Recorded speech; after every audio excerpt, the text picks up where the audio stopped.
You know, for years I've been trying to come up with a sharpening setup that makes it easy to sharpen the saw out in the field, where you don't have to be bending over the saw and hurting your back. So I came up with a real simple device here.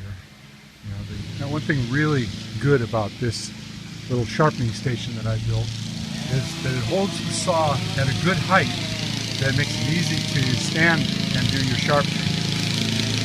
I've gotten to a point where I'm really tired of hunching over and sharpening on the ground. I mean, ideally a vise is great, but in this case, just cutting this slot here allows me to use these wedges, and wherever you're working, you just tap the wedges in, and that holds the bar really rigid, which makes it so that it doesn't rock when you're doing the sharpening.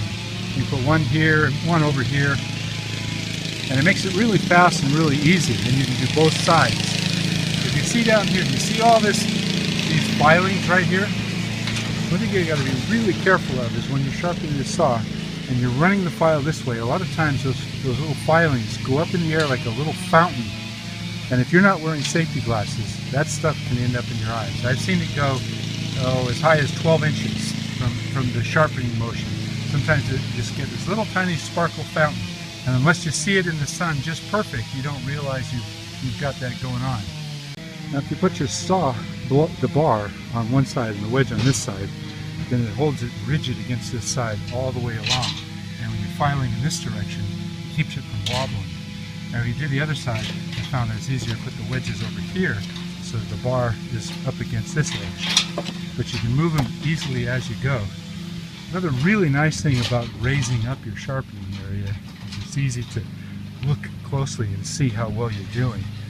And if you've got a little bit of sunlight, you can see that, you know, I'm getting these teeth sharpened just up to the point where there's no bend over, there's no chrome showing. And you can see that with a little mark right there that shows you the angle. And every tooth now has that. If I go a little bit further, I'm going to have to lower these little guys here with a flat file. Those are called the rakers. So I've got them all evenly sharpened, the same distance. You don't want one longer, one shorter, one longer, one shorter, because then the saw will cut in a curve. So this is my sharpening setup for what it's worth. I find it really valuable. Give it a try. Make one for yourself.